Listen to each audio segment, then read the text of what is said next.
Good morning, Genius fam. It's Tuesday morning at 9:30ish, and y'all, what a weekend. Some of y'all probably went and watched concerts and did cool stuff, but I finished the trees for Christmas and whatnot. And but the good news is that we all lived through the weekend, and that's good news.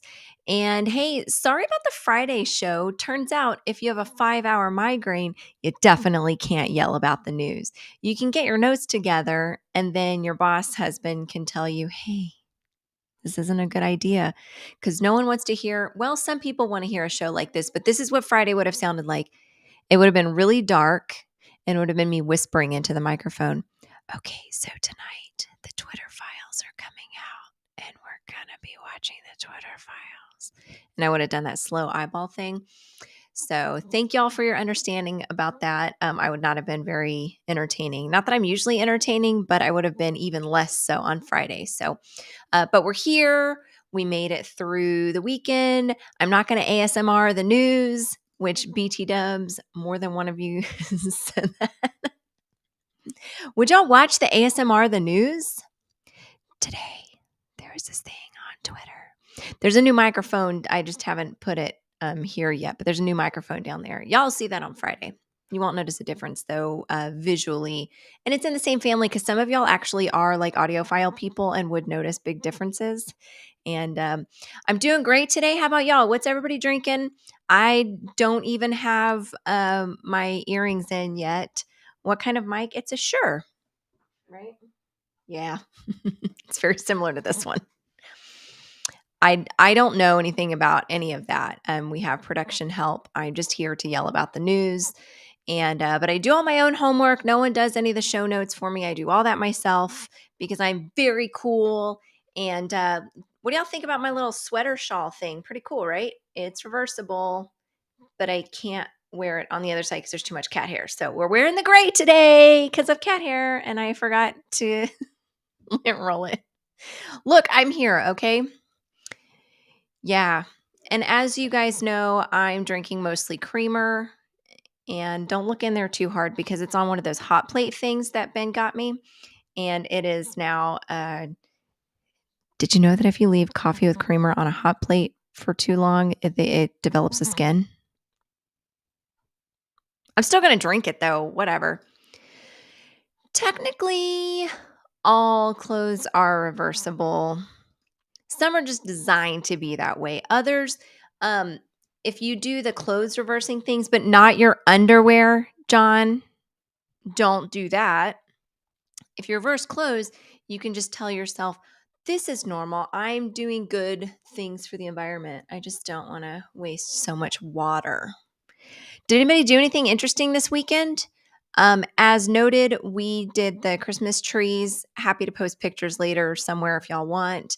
But did a lot of that and did some relaxing. I'm really trying to not work weekends, which is hard for me, but trying to not work weekends.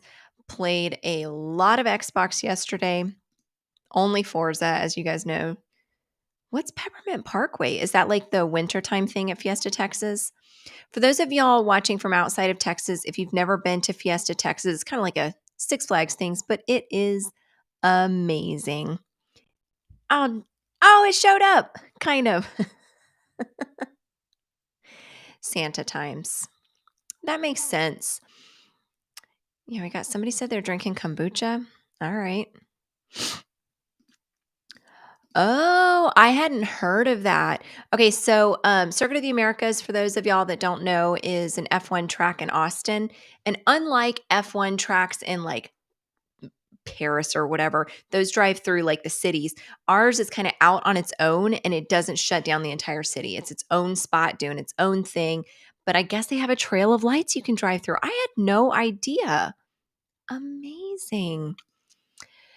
So I don't I don't stream my gameplay because I suck even though I have um 3 prestige stars and I'm on like level 350 or 60 or something, which for those of y'all that don't game, that means that I'm literally on level like 1500 or so.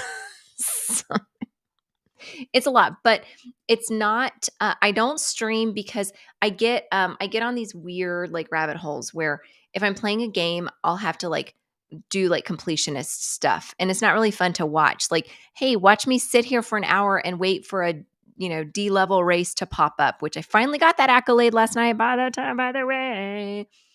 John, yes. I can do both of those things. Happy to. But I don't stream my gaming because I either get like completionist or I just do what's called an eliminator, which is battle royale style. And I do pretty well at those, but it's kind of hit or miss. And my strategy is not very interesting to watch because I do a lot of hiding from other players and I don't want to race. I just try to get to the end, to the final battle, which is why I usually make it to the final battle. So that's why I don't stream. Plus, my commentary is mostly just anger or like, "Oh, look at the graphics," because the graphics, I have turned down so that I can have more performance. Yeah. What are some cool things y'all have seen? I actually once paid, like $1 to have a treat dispense a treat to a duck at a pond on Twitch. I was watching ducks float around and it was like, "Hey, pay $1 and you can give it a treat." And I was like, "Yeah, I wanna give it a treat." And you watch it, you give some stranger $1 and a machine gives a duck a treat. And chickens, I've done that with chicken. Oh, I guess I paid $5 for chickens. Please don't tell Ben that I paid $5 to give a random chicken that I don't own a treat.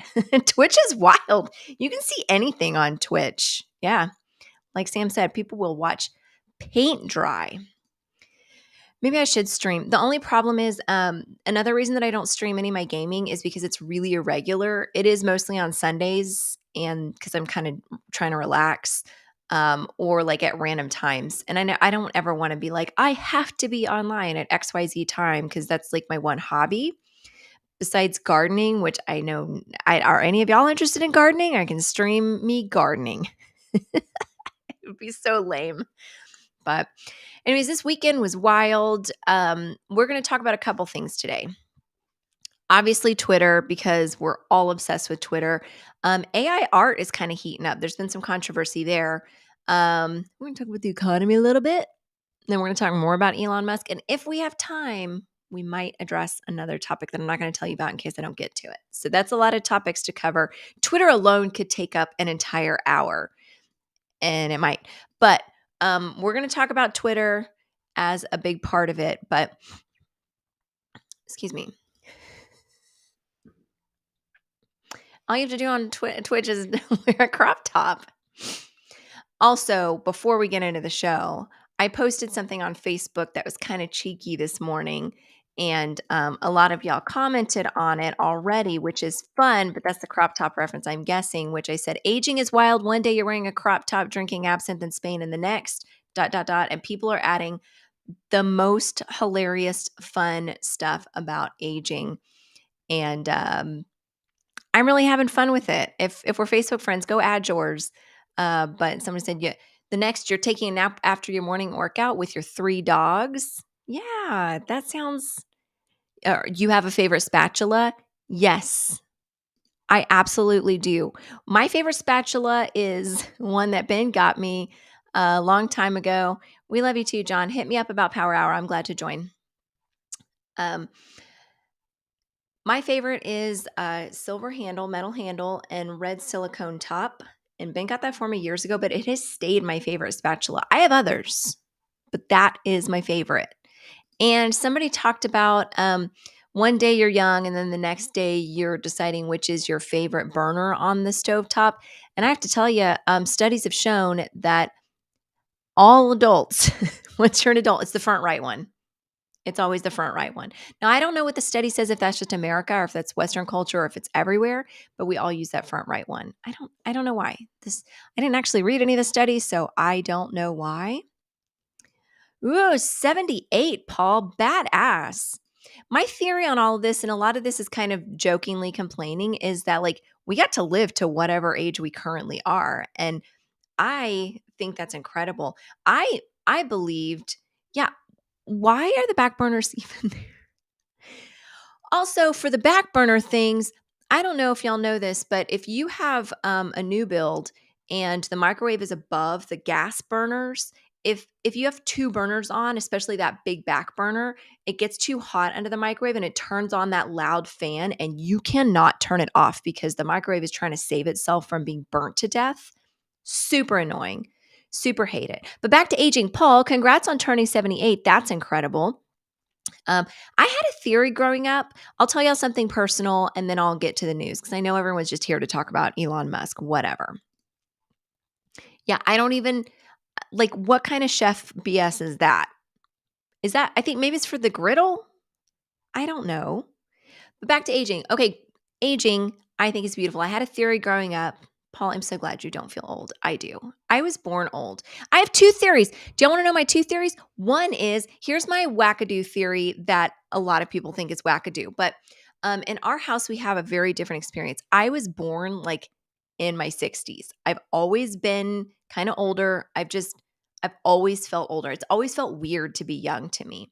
Ben has had the opposite experience. Ben founded the American Genius. I'm also married to him, thus the same last name. Calm down. He started this after we were married. I didn't marry my boss. I have always felt older.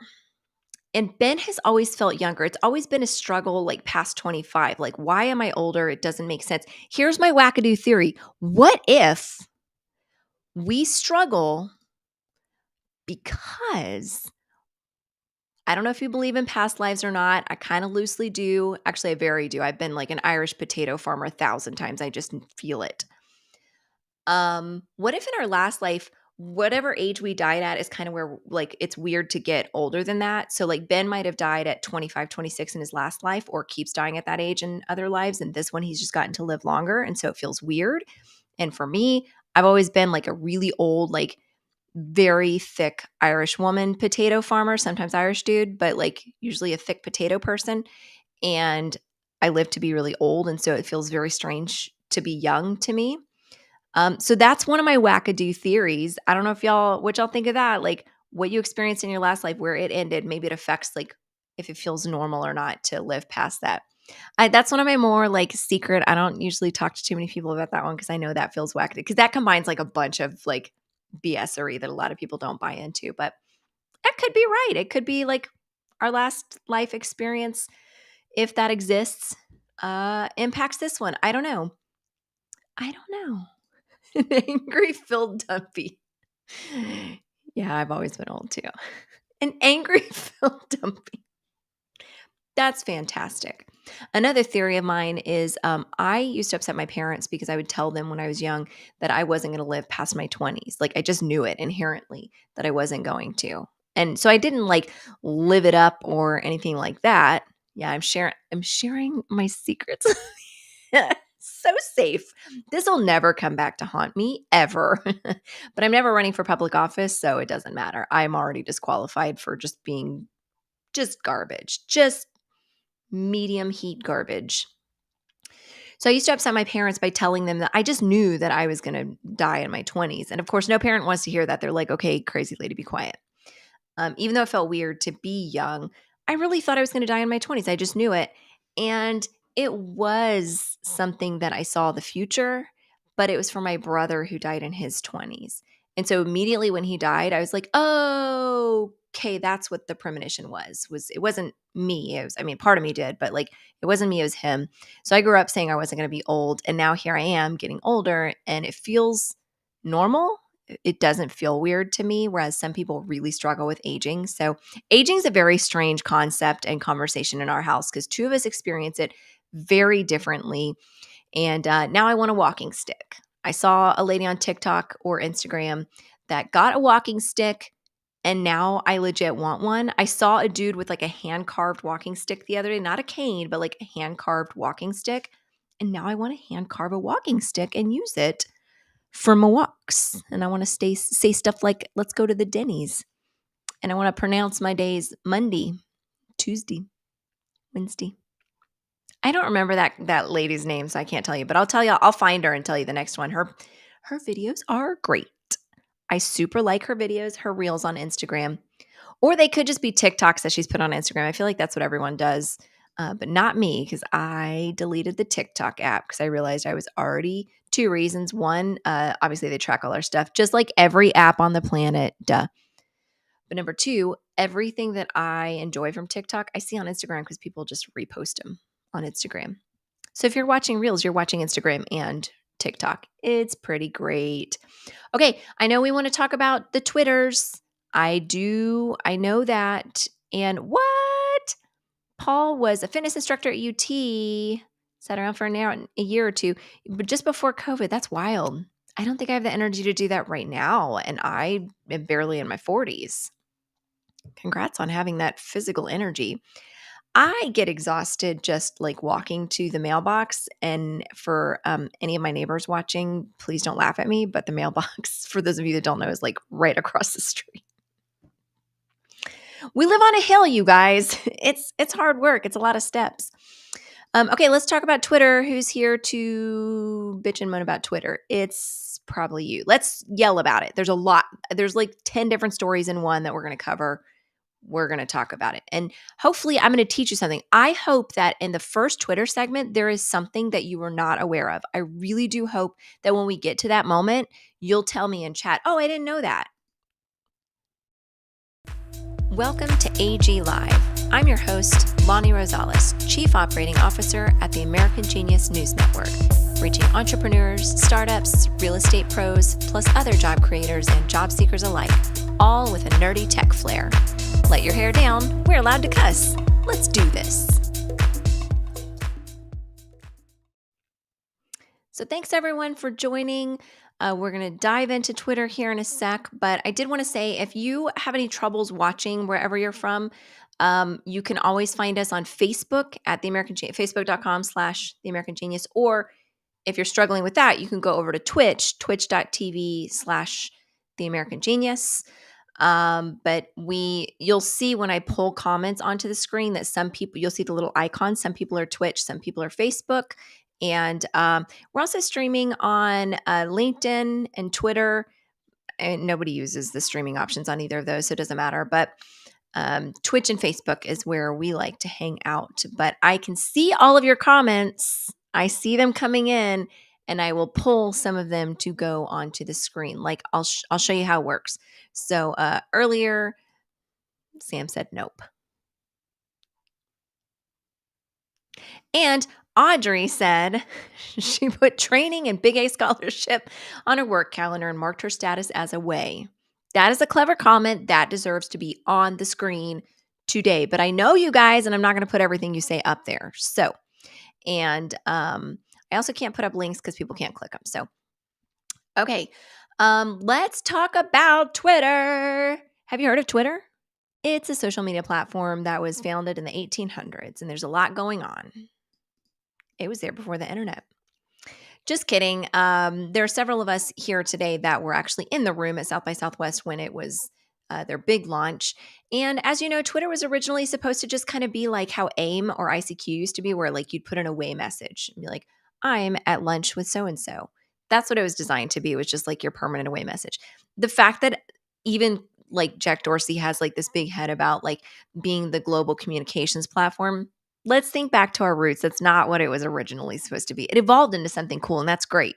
But let's all just remember the roots, that this was literally just supposed to be an AIM, like AOL Instant Messenger, like your AIM away message. That's what it was.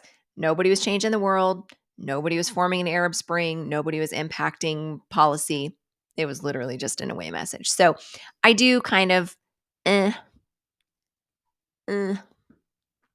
yeah, and Paul was once called the original king of Twitter. That was fun. Yeah, there were like 7 of us in the room for the very first Austin Tweet Up. That has become the Big Ass Social Happy Hour, which we're done with for the year. So if you missed the last one on November 30th, you're a banana. I told you it was the last one. You should have been there. Okay, Twitter. Let's talk about the Twitter files. Let's get this part out of the way, because if you watched news on anything this weekend, you probably heard about the Twitter files. Let's talk about what they revealed, if anything, and how it's being handled. So first of all, it was a troll move, predictably, for Elon Musk to release them on a weekend night.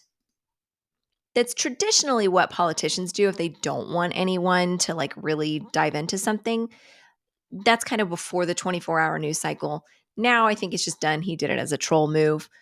But it's also interesting that it's telling that he didn't choose a cable news anchor to release the Twitter files to.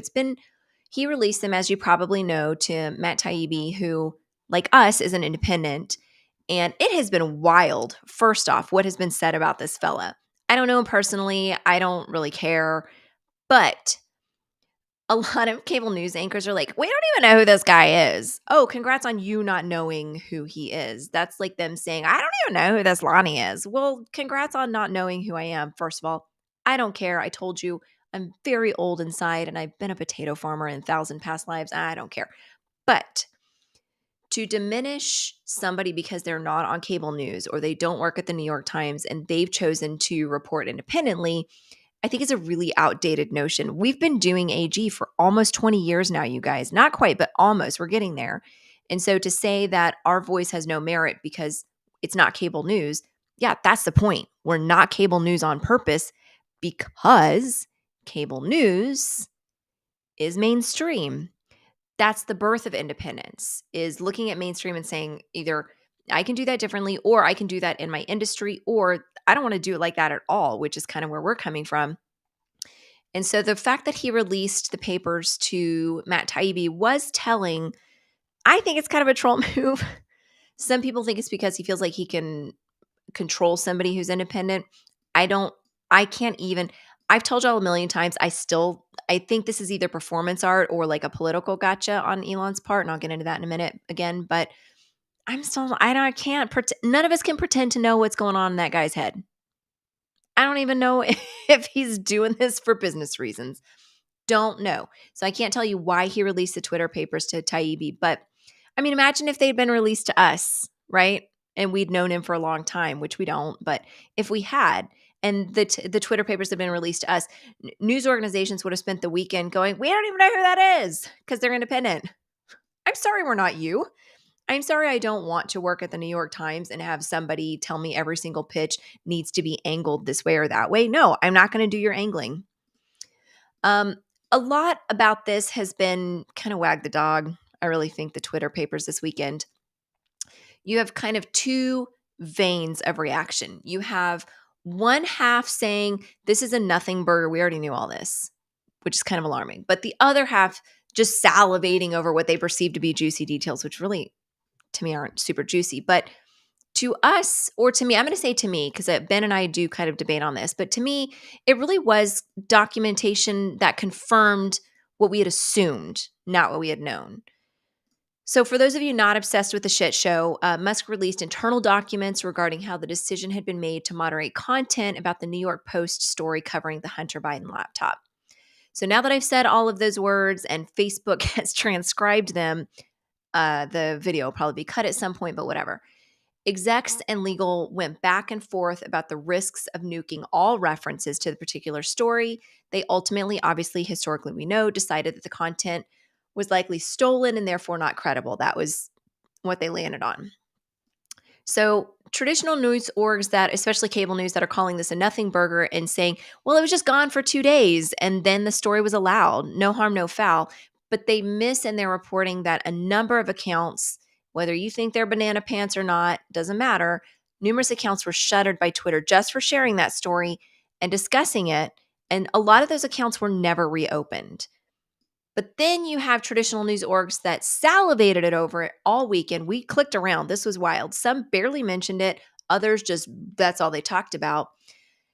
But their focus was on the longer term effects of censorship and screaming about Musk's heroism at releasing the internal documents. And I spent all weekend, except for Sunday, because I played a lot of Xbox. But if Elon can populate Mars, that's hilarious. That guy is something else. I don't pretend to understand this guy. Everybody on the old cable news, traditional media, they missed a couple huge points. Number one, two main points that I'm stuck on. Number one, the big nugget in all of this was not what Twitter did. We know what they did, all of us. That's why some say it's a nothing burger. We know that they cut the story and we know that it was believed to be stolen content. You may not personally believe that, but that was their internal reasoning. We all kind of knew that. But where I'm stuck is what the American political machine did. So Trump officials requested certain tweets to be removed. That was also uncovered as part of this dump. Biden campaign officials did the same. Lots of politicians around the nation were uncovered to have pressured Twitter to take down certain tweets. And everyone screamed about how Twitter reacted. And that's kind of what the focus, but they missed the fact that all of these individuals and politicians and their comms teams felt comfortable doing so, just popping off emails and tweets talking about how this should be taken down, that should be taken down, that's misinformation, both sides doing this. And it sounds like what I heard over the weekend was just a normalization of all important people, politicians, celebs, whatever, controlling the flow of information of social media, not just at Twitter. So a lot of people were focused on, how Twitter reacted to these requests. And I'm still back on, wait. They all just always request everything they don't like to be taken down? I mean, no wonder Elon was just like, no more comms teams. We're not taking any of these requests. We're going to build it back. I don't like seeing the McConnell team reaching out saying this is misinformation. Just quit doing that. There can't be a normalization of controlling the flow of any information. Audrey, I got your back, girl. Hello. I'm not going to try to say your name. So, there's too much comfort. And I wanted to talk about for those of you that are not part of startup culture, who haven't been in the room when any of this has been created. So, we've hosted the Big Ass Social Happy Hour in Austin for years. Lots of startups have come out of that, of just people being in the same room. And we don't really do this anymore because we're not really in the idea phase of technology right now. It's very, very specialized and niche. But back in the early days when Twitter was just created, you would be in a room with like this cool vibe of people talking about, like, I really wish my phone did X, Y, and Z. I really wish that such and such happened. And just talking to people that could make some of that happen, and startups coming out of just like these happy hours of just being in a room where we never had an agenda, we never had speakers. It was just like creating a space for that. And it worked really, really well. That's not what it was created for, but that happened all the time. But people on the outside don't know what that like feeling is. Just like a nobody sitting in a room talking about cool stuff and technology, and another nobody being like, I could do that. Like I could mock that up, and just a startup being created. And so if you think back to how a lot of these startups were created, of just like kind of doing something cool to serve a need, it wasn't the big machine. Thank you. I'm doing the hands thing.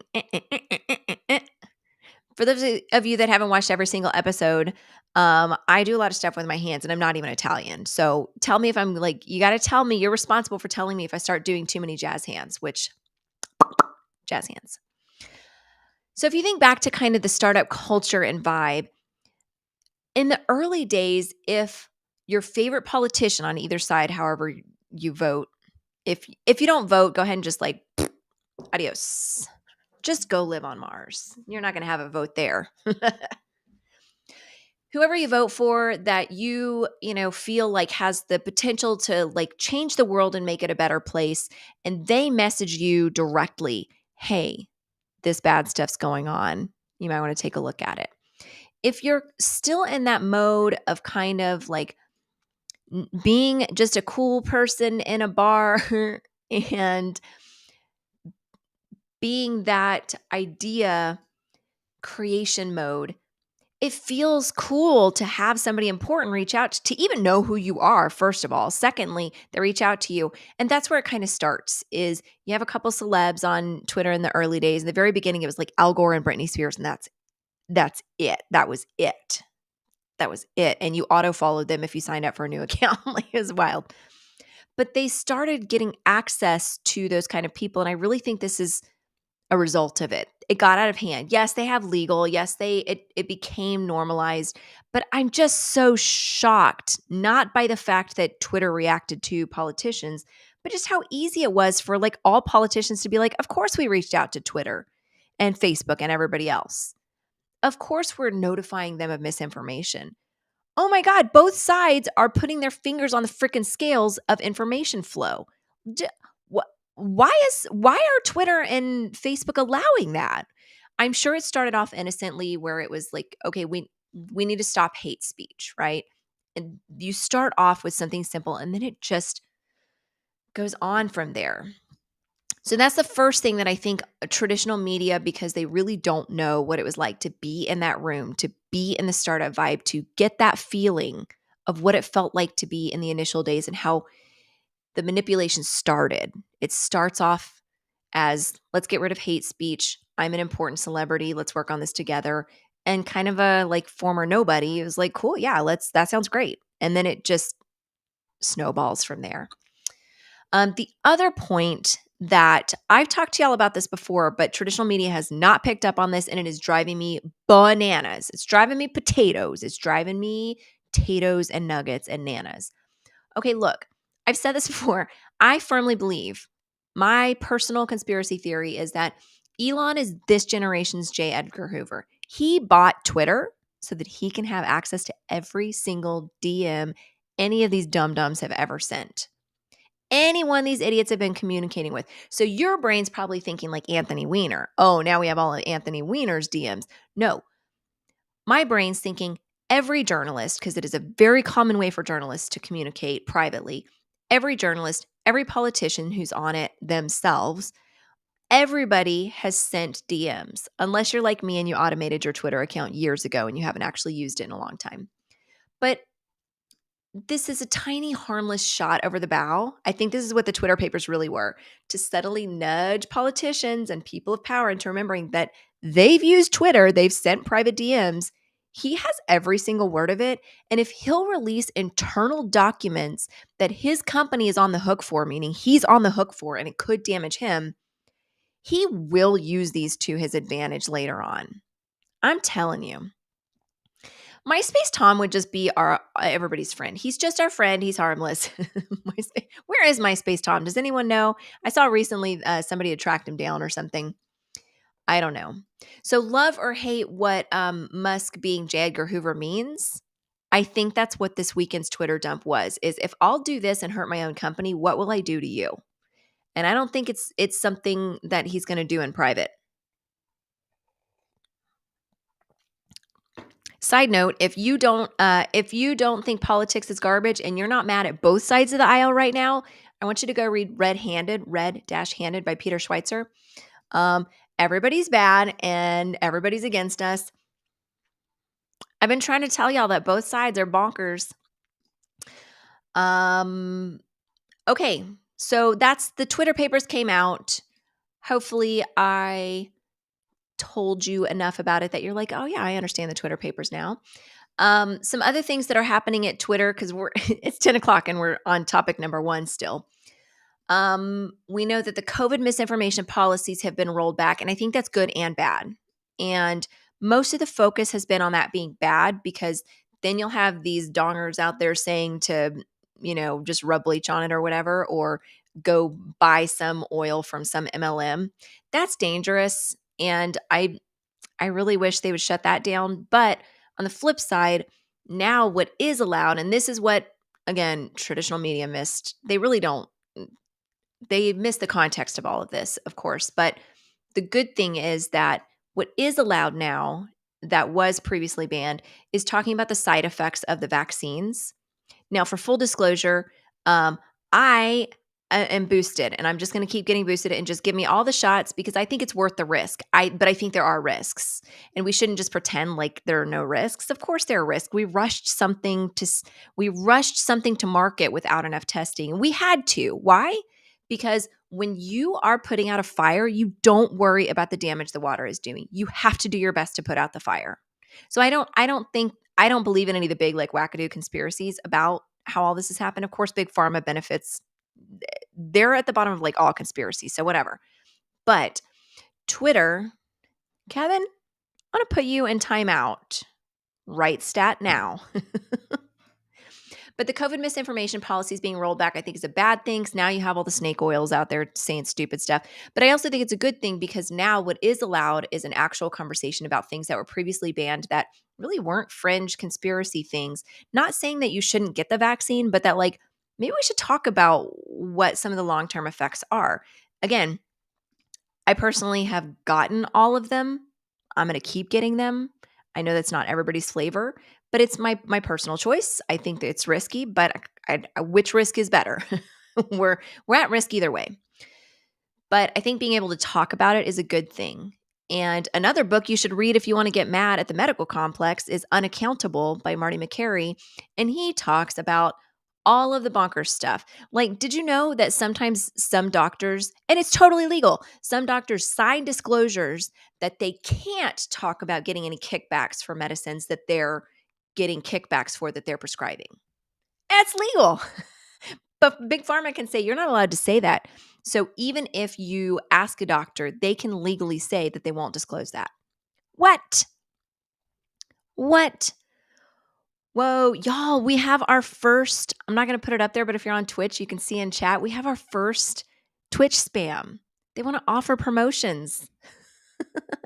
Hi, eat glass. Just eat a whole bunch of glass, spammer. Bye-bye. So the COVID misinformation's changing things. I think the bad part is we're going to get a whole lot of dumb stuff. Kevin. We're going to get a whole bunch of dumb stuff on Twitter now, but I do think that there may be some real conversation about things that were previously excluded that I think are important to talk about.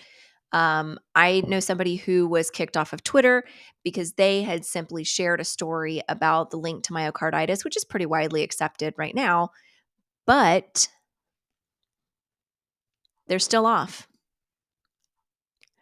You might go to Facebook jail for even saying that word, Amy. Come on. Okay, so on the Twitter tip, though, another thing, tell me if you knew about this. You knew advertisers were leaving Twitter. They've made a big fuss about that. But did you know a lot of them are just quietly coming back, even Apple? Apple has fully resumed their advertising campaigns, and Amazon is coming back. Do you know how much Amazon is committed to for the next year for ad space on Twitter? To tell you about, I don't have any Amazon boxes here, which I normally do, and I could just pull them and be like, Post-it notes. I did just get new Post-it notes today. Amazon is committed to $100 million a year. I mean, that's 10% of the interest that Musk has to pay on his loans to buy Twitter. Just that one account. So that's wild. So you may have heard that everybody's leaving Twitter, no one's advertising, but what you might not have heard is that a lot of them are just quietly coming back. So I suspect what we'll see is a lot more companies saying, "We're out. We're not doing the Twitter thing anymore. We're not advertising. We're pulling all of our dollars. Screw that guy and screw the horse he rode in on, and he can go to Mars," and making big statements, and then quietly a couple weeks later getting those points for that, and then quietly sneaking back and being like, "Yo, Musk, here's $100 million. Don't worry about it." That's not even a conspiracy. That's literally happening. But I think you'll see companies, the conspiracy part is, I think you'll see companies like loudly leave Twitter and continue to do that and then quietly come back. So they win on both sides. They make everybody happy. So dumb. Okay, here's one bit about Twitter that you probably don't know. And if you knew this, I'm going to give you 1 gold star. So you have to tell me in comments if you knew about this or not. Did you know there's a leak saying that they're going to make Twitter coin? That's what it's called right now. It may be called something else later, but Twitter coin, a cryptocurrency for Twitter, by Twitter, from Twitter to you, Twitter coin. Now remember, Musk is way into crypto and he talked about Dogecoin a whole lot and influenced that whole market. Now they're talking about working on Twitter coin. Who is creating the Twitter coin since they don't have any employees? I don't know. But what Musk knows that some of you in this chat know and a lot of people don't is that you can do some of this stuff with like I said earlier, 2 people in a bar saying, "I wish this happened. Oh, I wish this. Oh, I know how to do that." And then a startup is born. It doesn't take 10,000 people to create a crypto. Yeah. Buy high, sell low, baby. That's the crypto way. Like shittercoin, Twitcoin. This is a really good question. I want to know the conversion ratio to Shrew bucks. By the way, if you can't find something to watch while you're working and you do need noise in the background, having kind of The Office on in the background is just great because then you remember all the references. Yeah, buy it now.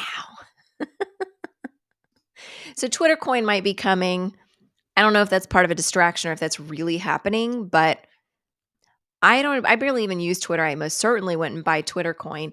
I'm not opposed to buying crypto, just as long as we've always had the theory of just use fun money. If it's like $20 here and there, don't put your life savings in any of it though. Good job. Good timing. I never bought any. And I have a family member, I won't disclose who they are, but I have a family member who, when crypto was burgeoning, not recently, several years ago, they would read every white paper of every single cryptocurrency and tell me which ones.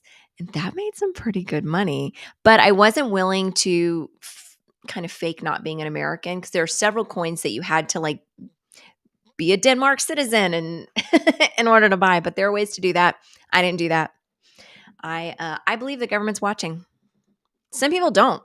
And I don't think anybody's like actively sitting in a van watching me right now, but every single thing I'm typing and saying, all keystrokes, whatever, my ISP has. So of course it's in their database. Everything you're doing is in a database and the government can see that. They say they can't. They can.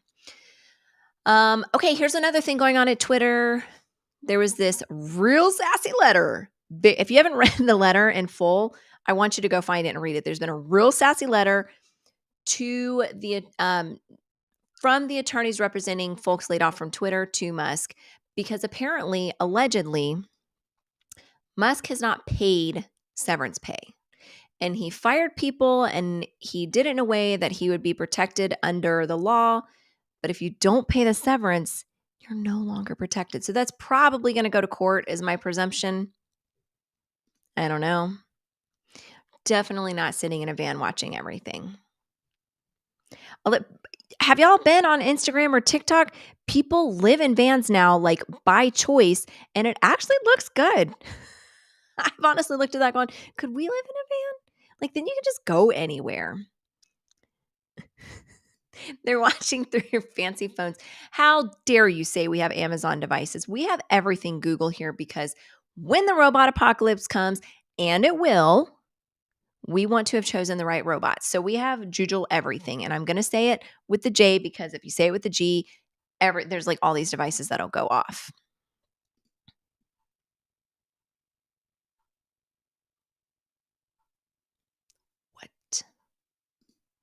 What? Don't do that.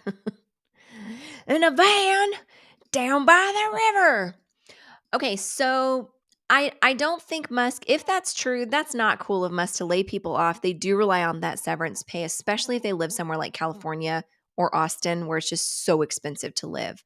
So I hope that is false. I hope that he's not doing that. But okay, here's another thing. And I left the funnest, and I said funnest on purpose, even though I have an English degree. Thank you, University of Texas. Hook 'em horns.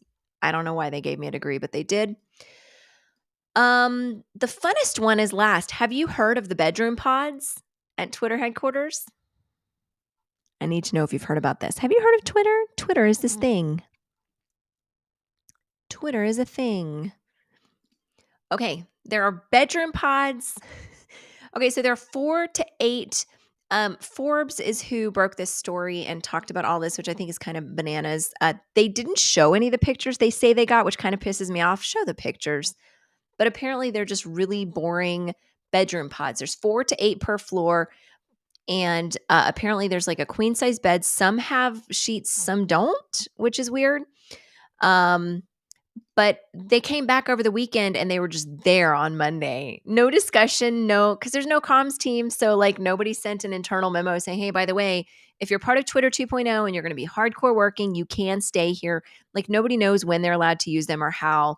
It's just Twitter 2.0 time. And it's impossible to know if this is true. Again, they have no comms team, so it's pretty hard to know. But everybody's focused on just how terrible it is that he's working everybody so hard and he's adhering to this, overworking, hustle and grind. That's not where my brain stopped. My brain, I think people are focused on the wrong thing. Have you seen Good Guys with Will Ferrell? I'm going to cuss a little bit because I got to say this part. There is a scene in Good Guys with Dirty Mike and the boys. And they do stuff in his Prius and mess it all up, and the Prius has to get towed away, and it's amazing. But that whole scene comes to mind when I'm thinking of these bedroom pods. I'm not thinking of overworking. Nothing says fuck shack quite like having a weird bedroom in an office. Like, how many weird Twitter babies are there going to be? Is this part of Elon Musk's plan to populate Mars with his genius babies, where he doesn't actually do sex with the ladies? He does the insemination process, the scientific boring. I still don't trust this guy because he hooked up supposedly with Amber Heard, and that person is just the worst. Just the worst. She is bonkers. She's not even hot enough to be as bonkers as she is. She's gorgeous, don't get me wrong, but she's not hot enough to be that bonkers and get away with it. Yeah, for those of you living in Austin, he's closer and closer. Maybe that's why everybody's obsessed with him. He's one of the Austin celebs. So there's a lot going on. We talked about all the misinformation stuff changing, the Twitter files, the advertisers, Twitter coin. not paying severance pay, not cool if that's true, and the bedroom pod fuck shacks. So, a lot going on at Twitter, not just the Twitter files. That's pretty interesting. But we covered like 6 topics in one. We did it. I think we should all take a sip of the skin that is forming in my creamer and have a new topic that we can yell about because it's gonna get spicy.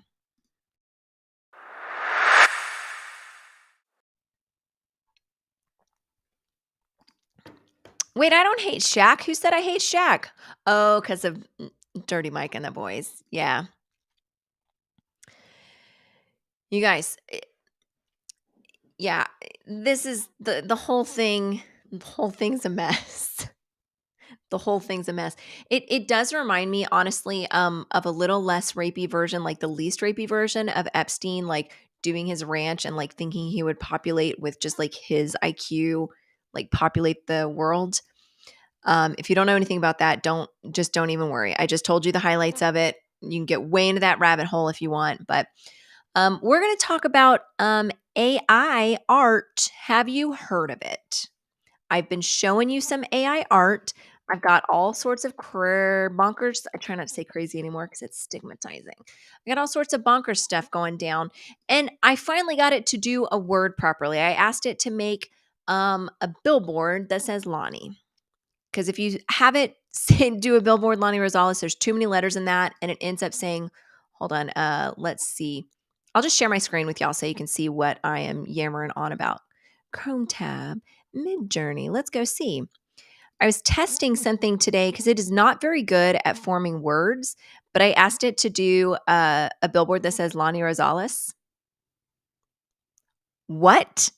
I mean, it's got the letters, and I don't know why I look like that or what the depiction of a person. I didn't tell it to do anything other than just that billboard in a city that says Lani Rosales. What? Missiles, Reynolds, Rallis, Roan. It's got a long way to go. And then it was like, oh my gosh, there's one that actually says it. That's my name. And it says my name. What? It did it. And she's pretty. Who is that? That's bonkers. But no, I didn't. I left it there for you guys. Okay, hold on. I need to. How do I share? Can I share my desktop?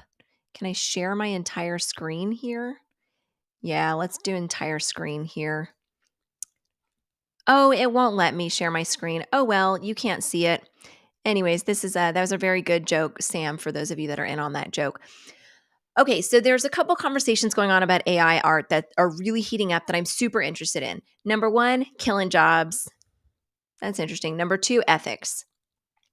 Number 1, we've already talked a lot about this, and we've even published a case study on how it enhances jobs. It doesn't kill anybody's jobs.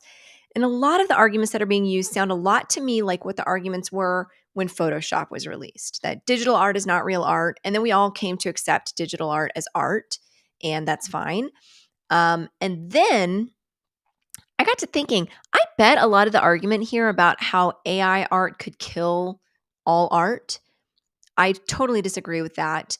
But I also bet this is similar to a lot of the arguments made when photography came out. That's not real art. It's not done by hand. It can't be real. Now we accept photography as an art. So I think a lot of the arguments that are being made right now about it being a job killer are kind of silly.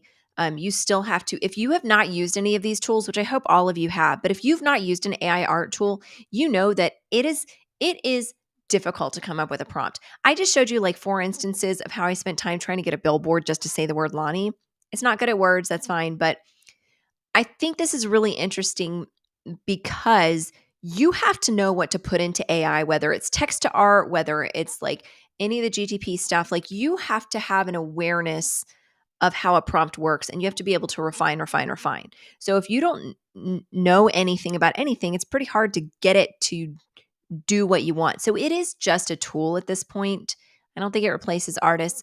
But I also wanted to tell y'all, I remember I remember in the 80s, I'll show you an example. Hold on. I remember in the 80s, And now y'all can see that I'm wearing pajama pants. Congrats. Okay, look at this. This is original art. What do you think? It's called Hatchling. You can see down here. It's by Ben Anglin in 1986. That's my dad. Is my dad. He's not dead. That's my dad's art.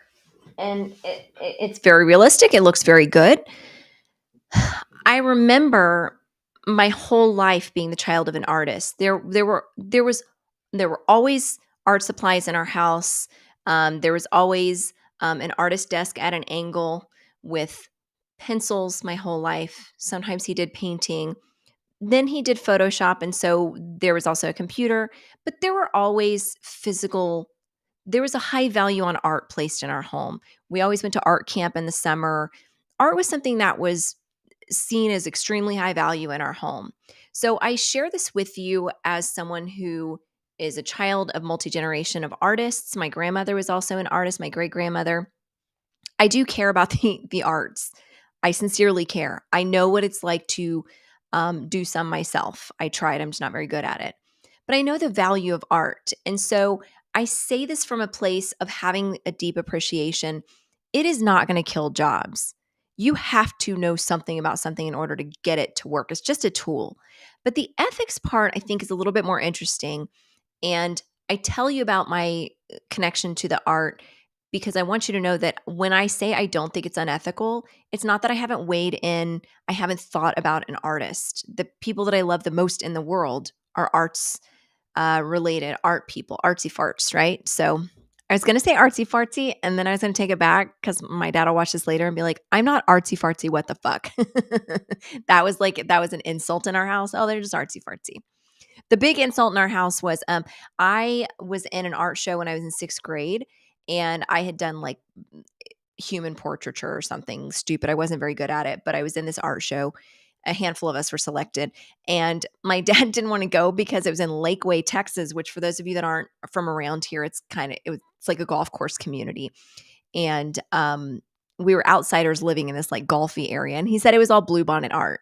And so bluebonnet art is what things were called in our house that were like subpar, that were just like meemaws doodling around drawing flowers.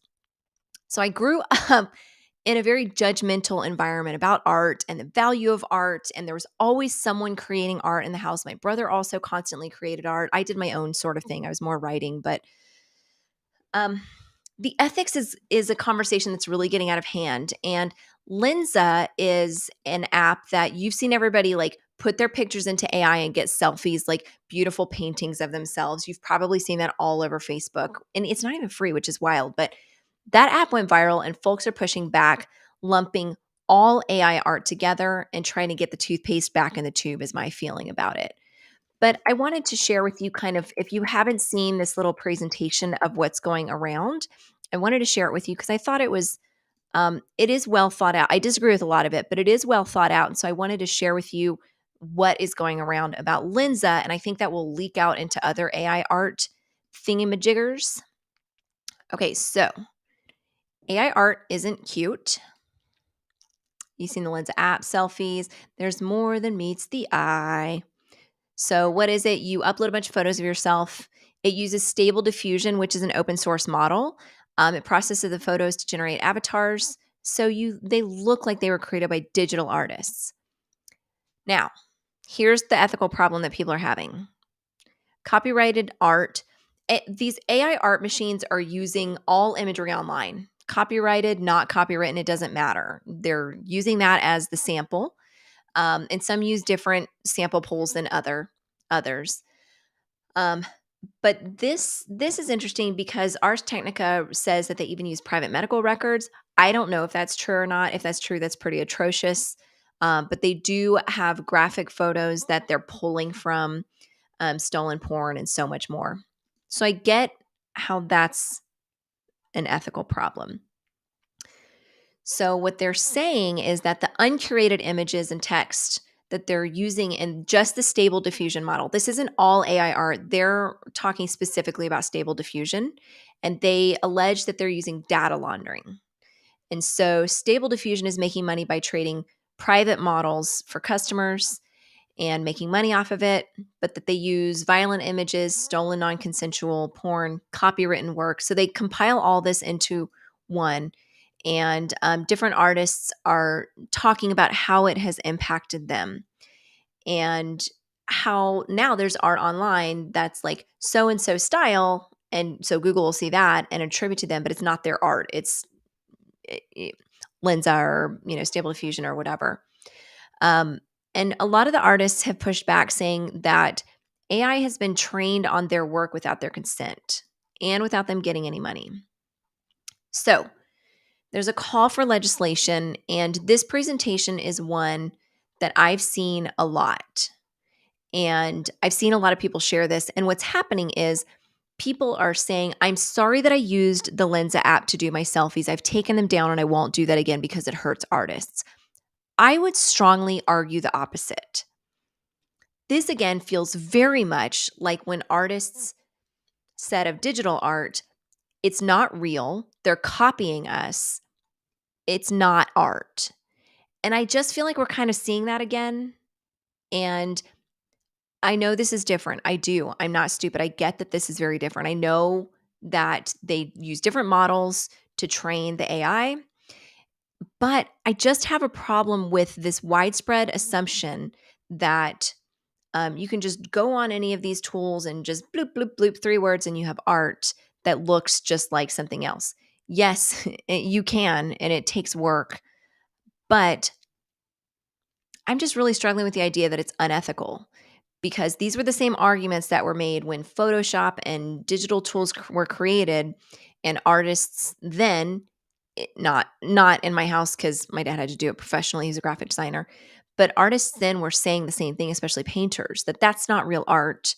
But the same was said of photography. We've heard all these arguments before, but it is different because if I want to do um, a Van Gogh style toad, I can make that happen pretty quickly. I don't think anyone's going to look at it and be like, Van Gogh didn't paint that. You're faking Van Gogh. They're saying that these artists aren't basically getting paid. That's the underlying argument that they're not saying out loud. That's the part they're not saying is that artists should get paid if their art is being used as part of the model. I kind of agree with that, but the problem is if you've put your art online, it has been trainable for these models for a while now. This didn't come out last month. So if you've put your art online, so for example, a lot of my dad's art is online. He's put some of it on his own website. So now theoretically, I can tell any of these bots to do it in the style of Ben Anglin and see what it comes up with, because then it'll search for his style, mimic it, and come up with it. That doesn't make me him. It doesn't make me an artist. It makes me somebody who typed in a really good prompt and I was able to yield some results. I don't think it's unethical. I think there's going to be an overreaction, but you know what? There's still going to be people using these tools, reaction, overreaction, or not. And if legislation comes forth, fine, but legislators haven't even figured out net neutrality yet. And the internet's been around for 8,000 years. And the fact that they still haven't figured out how to properly legislate, not legislate that, I don't have high hopes for this. So my thought is for those that I know that do original art, I still think that there is a value on original art. People are still buying it. People are still engaging in it. And I don't think it eliminates the artist, just as Photoshop didn't eliminate art. It didn't get rid of painters. It didn't get rid of sculptors. They're still here. Original art still holds an extremely high value to the people that already valued it. To the people that didn't value it, they weren't going to value it anyways. They weren't going to buy your art. They weren't going to pay anything for anything. So this doesn't change anything. So we'll see where this goes. I think there's a lot of overreaction. And I think no matter what I feel about it or you feel about it, the toothpaste is out of the tube at this point. There is no going back. There are artists that are trying to say, my work is copyrighted and sending cease and desists. Well, take all your art offline. Take all references to your art. You can't do it. It's not going to work. It's the toothpaste is out of the tube, no matter the emotional connection to it. And we can either choose to be sad about it and frustrated, or we can choose to celebrate the fact that there are people that are interested in art. That's crazy. And if you've spent any time using this, you know that coming up with anything good is actually pretty hard. These people that are doing entire comic book series, that's mind blowing to me because it takes a lot of work. I just showed you. Let me show you again. Let's go over to Discord, which is I'm using Midjourney. That's my favorite, absolute favorite. It is the best one. Let's just go look at some stuff and be like, oh, okay, yeah, that does take a lot of work. Okay, so for the story on the American Genius that I wrote about my theory, please go read that. My theory of why it cannot create hands or feet. What the hell is this? That it doesn't have the right number of toes ever. I'm pretty sure those are like rotting wieners. Like there's a lot going on here. Now, if I wanted something accurate, I would have to type something more than human foot. If you just type one thing, one little thing, here's human hand. Also, you can't say flesh colored hand because the word flesh makes them think you're trying to do porn and they won't let you do porn. These are all just so wild. But is that art? Art is subjective. Yeah. Yeah, for sure. Yeah, there's some Usher stuff too. But anyways, those are that. But also, guess what? I asked for it to look at Baby Kitty and do a Renaissance oil painting, regal, warm colors. But what the hell are we looking at here? There's one cat. Why is it putting a girl's face in any of these? The prompt was literally just a picture of our cat. It did all this wackadoo stuff. So you have to know what to put in there. So then I was like, let's do Star Wars style. This is Baby Kitty Star Wars style. But you have to put in like, okay, so for this one, the royalty Baby Kitty, that's the URL is a picture of her. I don't want to do that. As royalty, Renaissance oil painting, brushstrokes, regal, warm colors, V4. I have it automatically set to V4. But then I said beautiful oil painting and I stylized it and it decided to turn the cat into a human. So you guys, please know that this bot is going to do whatever weird shit it wants to, whether you like it or not. And you can go on and figure out how to make it not make your cat into a pretty lady or a child person here, whatever that is. But yeah, or this is great for Be Real, Sam's new startup, which is, Be Fake. It's called Be Fake, not Be Real. Good job being a company founder, Sam, and you get your company's name wrong. That's amazing. So that there's a lot of discussion going on about this and it's finally hit mainstream. I'm seeing it on like regular people's Facebook accounts just talking about how unethical it is because they're seeing this presentation and they're saying this is unethical. I won't be any part of it. Great. Go ahead. Don't be any part of it. I'm still going to be over here on Midjourney, like turning my cat into royalty. Y'all do what y'all are going to do. Toothpaste is out of the tube. I want to do paintings of my cat. Whatever. It's too late at this point. It almost doesn't matter what the ethics are. And that sucks. It does. Yeah, we made fun of Sam. Sorry to make fun of you, Sam. Okay, we've made it through an entire 2 topics, and y'all know that I like to do 5 or 6. So I'm gonna try to speed up a little bit because I know that you all have to go pretend to do work. But thank you for listening to us in the background while you're working. I'm really proud of you for doing that. You've probably learned a lot.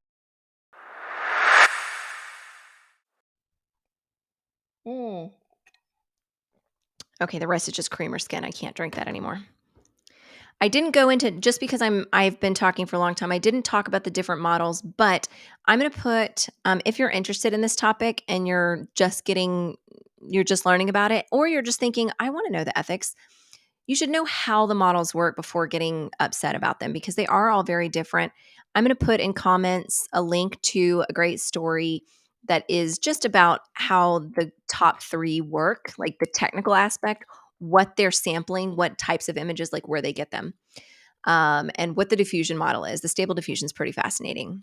But again, I'm a Midjourney fanatic, so you won't see me over on DALL-E or using any stable diffusion stuff. So, okay, listen.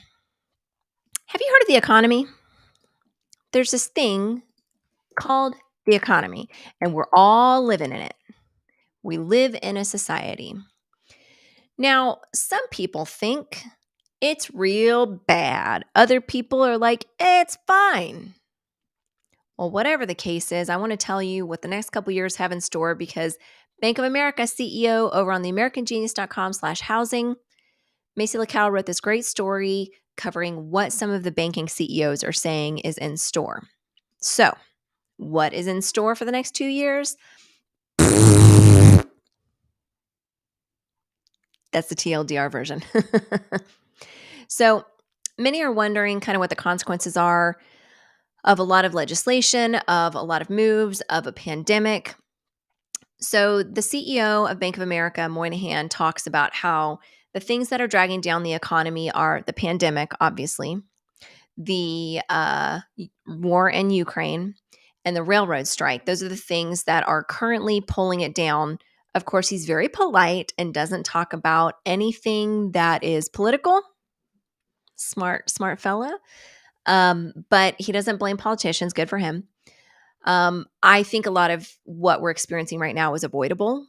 And that is the fault of both parties that have led up to this moment. But by now, y'all already know I'm a cynic about all that.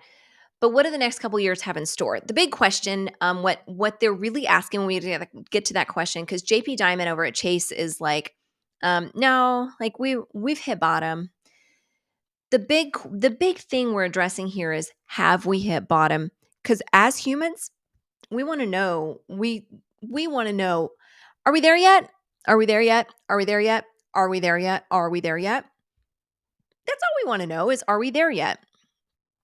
So, for example, we have a group on Facebook called Austin Digital Jobs, and it's a very big group. If you're in Austin, you've heard of it. And it's for tech and Marcom people. And we usually have these huge mixers. We're talking like 400 to 600 people. And that was before the pandemic.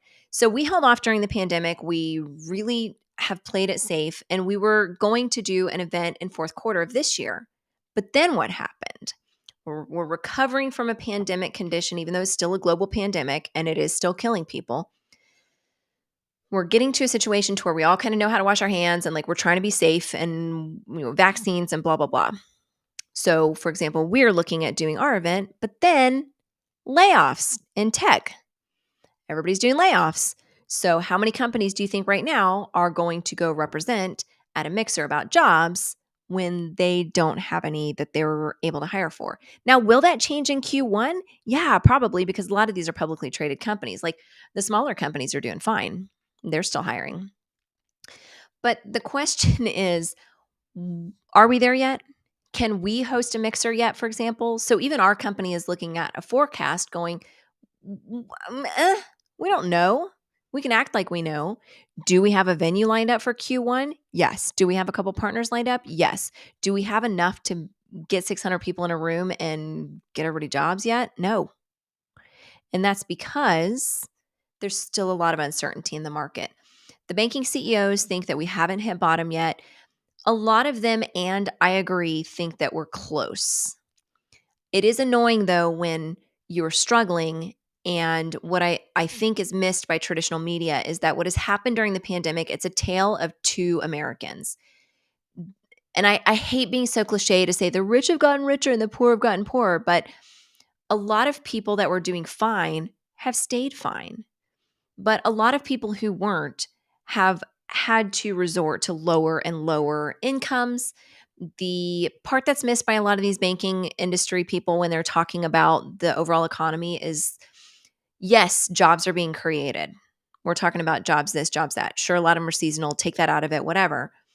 But the problem is that they're not talking about labor participation. Y'all, the labor participation rate is terrible.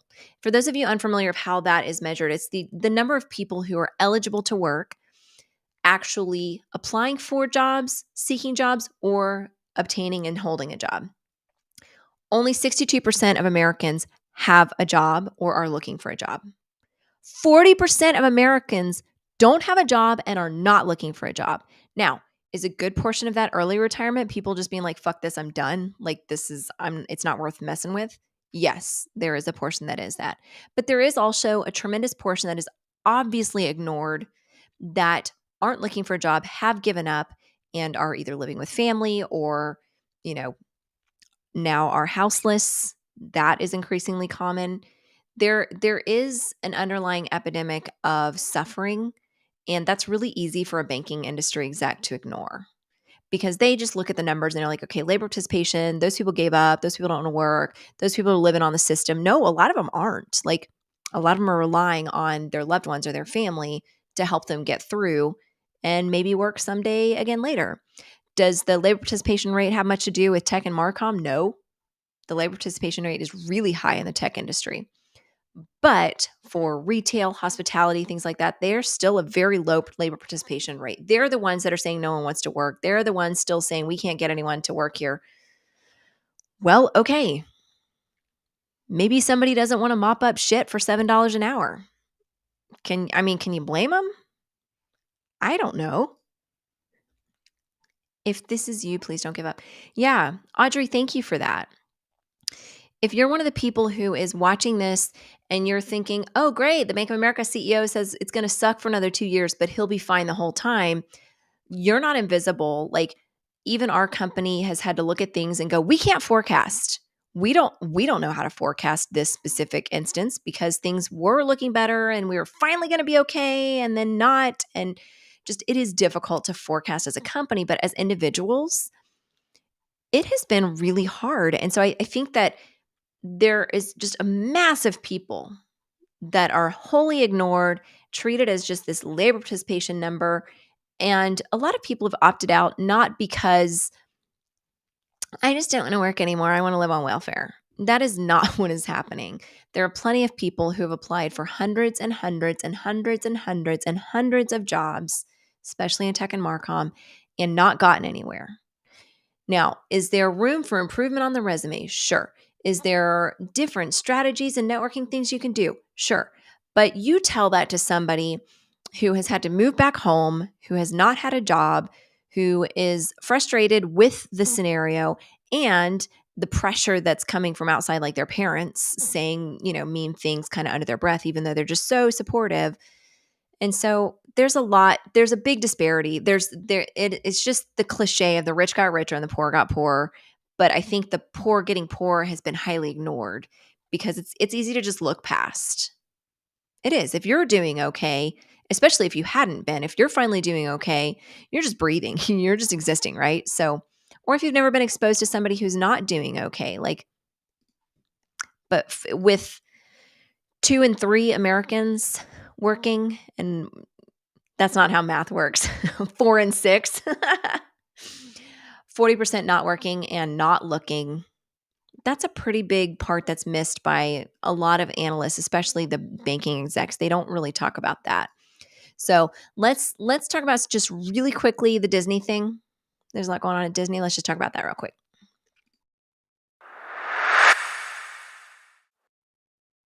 Have y'all heard of Disney? There's a company called Disney. I bet you haven't heard of it. It's just a little small startup, but there's a lot going on over there. You can read the story on theamericangenius.com today. I think it's on the front page. Disney has announced that their hiring freeze will stay in place. They've changed CEOs. This one's really fascinating because they had this fancy CEO, Bob Chapek, and I don't know, board members were like, hey, our stock's down 33% in the last year alone. Don't worry about the reasons. We just need somebody else to run this ship. Who could we possibly grab? Oh, let's give Bob Iger, who used to be the CEO, $1 bajillion. I bet he'll come back and save us. Okay, don't know if he'll save you, but he's coming back nonetheless.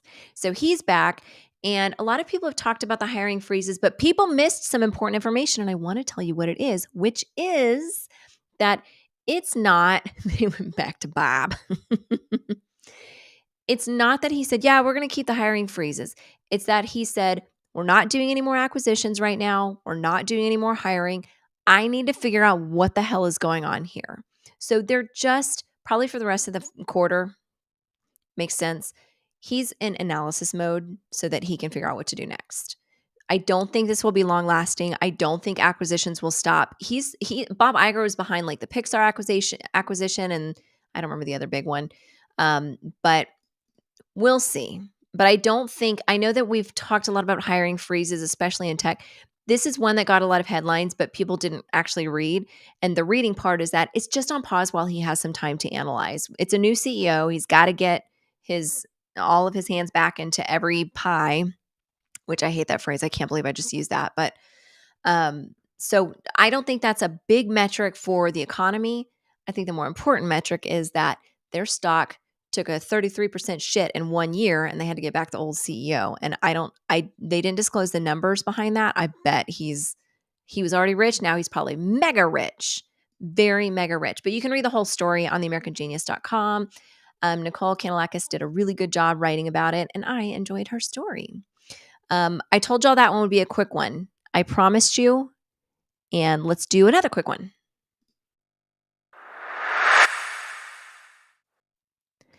So, have you heard of this fella named Elon Musk?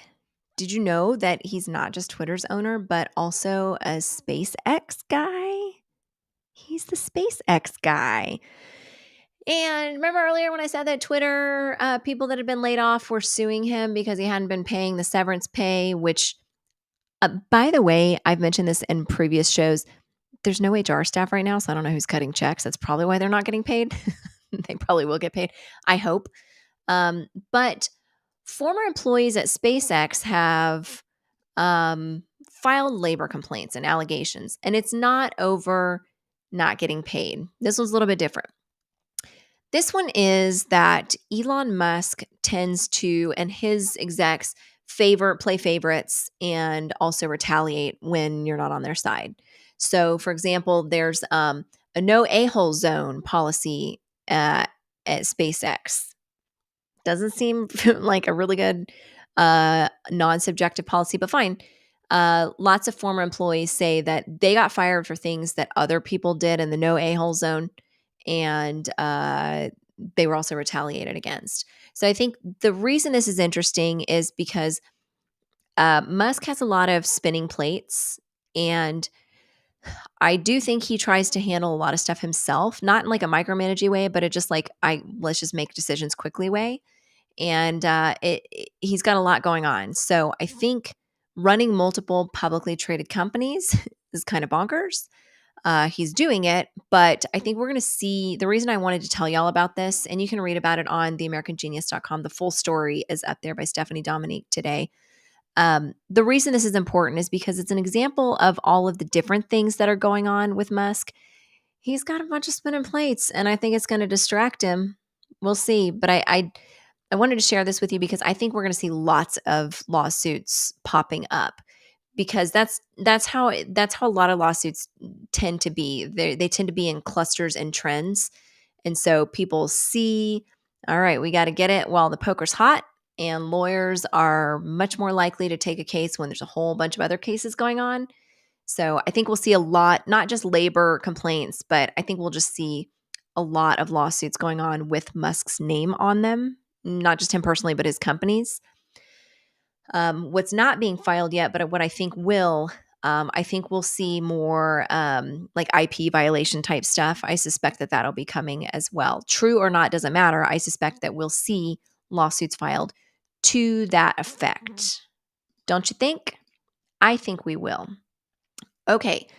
There is one more, and I'm going to actually talk about it on Friday instead, because I really want to dig into it. And I love you guys, but I don't want to spend all day with you. And I know you don't want to spend all day with me. But if you do, hit me up. You can just come sit outside. I have an office window right here. You can just sit outside there in like a folding chair and we can co-work. But you're out there, and please don't come inside. That's my kind of co-working. Go out there. I don't want to talk to you. But we have a big show coming up on Friday at 7:00 Central, and it's going to be really interesting. We're going to do some deep dives, and I want you guys, some of y'all have done this and I appreciate it. I want you to keep sending me any TikTok or Instagram videos or just like social media quick videos that you see that are just total bullshit. There's so much that I want to start debunking, and I think this show would be a lot of fun to do that. Yeah, it's not co-working, it's Lani work. Great co-working space. And my neighbors would also be like, what the hell is going on here? We're actually friends with all of our neighbors, so they probably would not be surprised. They already know I'm weird. And Ben is totally normal. He's in his office just being totally normal.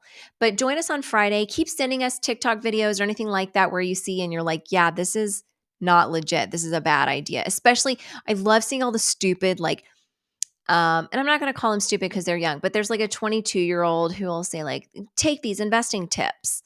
And you're like, "Wait, none of those are what?" Or like, "Here's HR pro tips." And it's like just some of the dumbest stuff I've ever seen.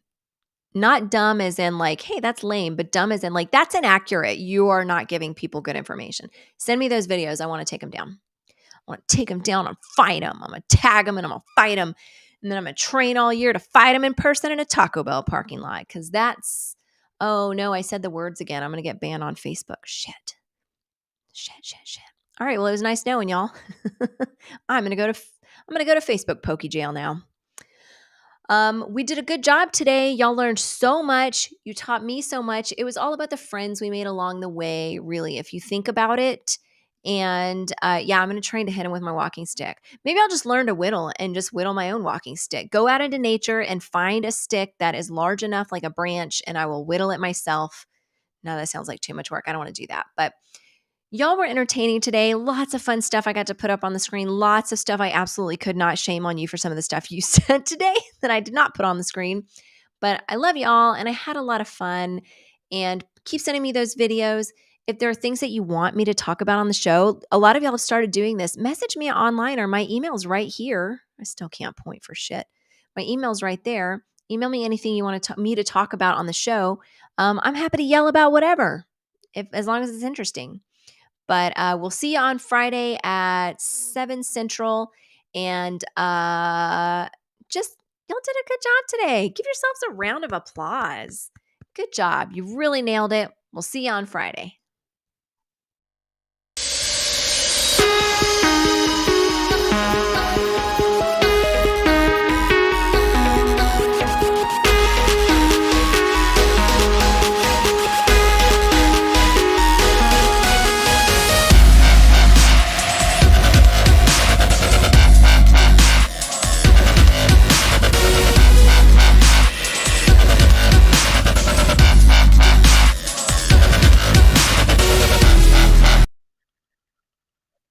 Oh, you're still here.